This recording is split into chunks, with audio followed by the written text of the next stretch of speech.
Hello you guys, and welcome to another week's episode of Tactical Thursday. Today you can see we're out at the range. I'm loading some magazines, and here's what I got going for you.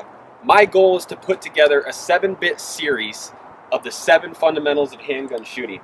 With that being said, today we're going to start with the foundation. Stance. How do I square up to the target if I'm going to engage? Whether it be at the range, you're target shooting, you're in law enforcement, or you're in the military, or you happen to be that CCW carrier that's just out every day at the shopping mall and you have to engage on a target because deadly force is authorized. You're going to have to know how to get that stance down.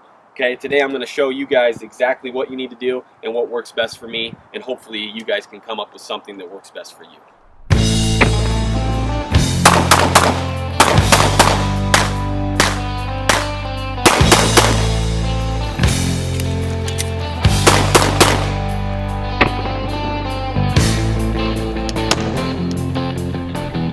Alright, so like I stated, there's basically the start of the series is going to be the foundation of firearms and handgun shooting, and that is stance. What makes up stance?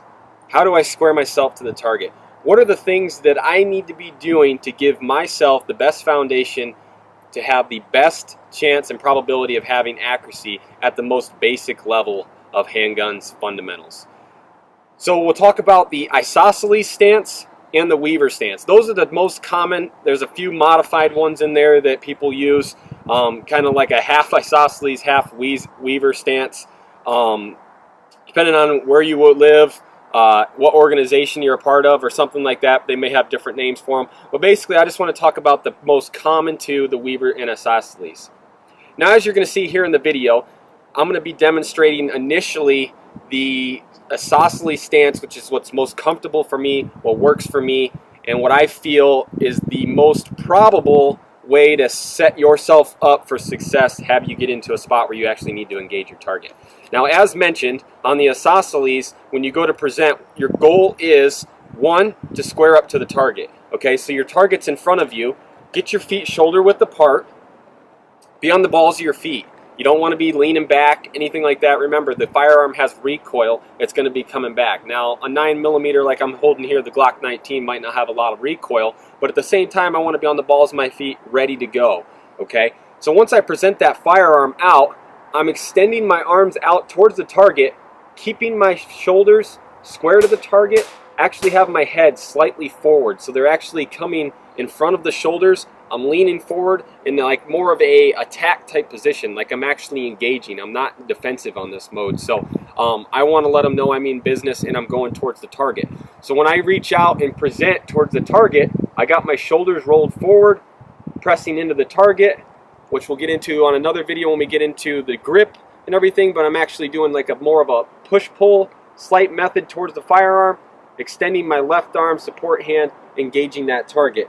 Now, the stance that I'm in, I'm not standing up straight. I'm not standing here like this or anything that's kind of off. I'm getting down, slightly bending at the knees, keeping my shoulders in line, keeping my feet squared up to my shoulders, presenting out to the target.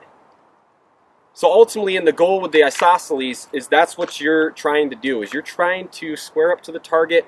Depending on if you're law enforcement, military, you're going to have body armor on the front. Obviously, if I'm facing a target, that's where I want the rounds to go, if there's rounds coming back at me, and not at the side where you have less protection. And ultimately, having that body armor squared up should be able to soak up those rounds, providing your body armor is set for that. Second one I want to get into is the Weaver stance. Now, this is the one that you're going to see from the 70s to 80s. This is how people grew up. This is how they were taught how to shoot a handgun, maybe even a firearm, because typically, a rifle. That's how most people are taught back in the day. Now, with that being said, as you're going to see here in the video, if you get into the Weaver stance, basically your support side foot will be forward, depending on if you're right or left-handed. If you're left-handed, it could be your right foot. If you're right-handed, it's going to be your left foot.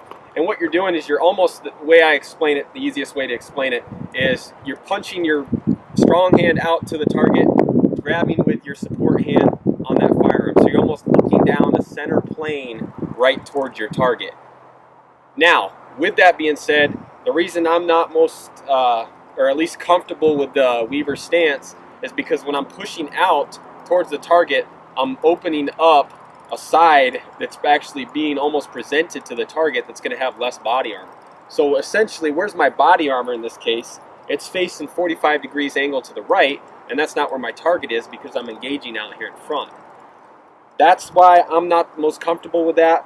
But what I'm doing when I'm doing that is my feet are offset, basically almost at a 45. You could point them to the target. Some people will try to point to the target. Typically, it's going to be at a 45 type position with your arm extended, engaging towards the target. Your left arm support arm is going to be bent, basically supporting that firearm while you engage your target. Again, like I said, I am not a big fan of that. I'd rather be square to the target, present out and engage that way, rather than being in the Weaver stance where I'm opening up room for rounds to be taken or anything like that. I want to have the most coverage that I can. So I hope you guys got something out of that video, talking about the Isoceles and the Weaver stance. Those are the foundation to shooting. It's the #1 principle, #1 fundamental when it comes to getting into firearms and knowing the fundamentals of how to handle a handgun when you get into a situation where you need to engage somebody. Beginning with that, there's going to be videos following. I'm going to go through all 7 fundamentals. We got 6 more to go through. They're each going to have their own episode. That way you guys can tune in, follow the playlist. You'll see exactly what you need to do, and hopefully you can incorporate each of those out at the range, and hopefully they'll ultimately make you a better shooter. So if you do it, please subscribe, like, comment on the video. Get ready for next week. We're going to be jumping into grip. That's the next thing to talk about, how to hold that handgun when it's in your hands. Subscribe, like, comment, talk something in the comments. Put something in there that you want to talk about. You know, you got questions, feel free to ask me and I'll get back with you. Other than that, get ready for Moto Monday coming up. And then again, a week from today, Tactical Thursday. You guys stay tuned and I'll see you next week on Tactical Thursday. Moto is my motivation. So gas up for that rider's anthem. Running with the guy to get a first play, can't see me. Tripping up, I'm under beat, I'm undefeated. Did the boy get first? Yeah, no, don't think so. Still ride KTM till I go. 24/7, we blowing that smoke. Cause my goons ride.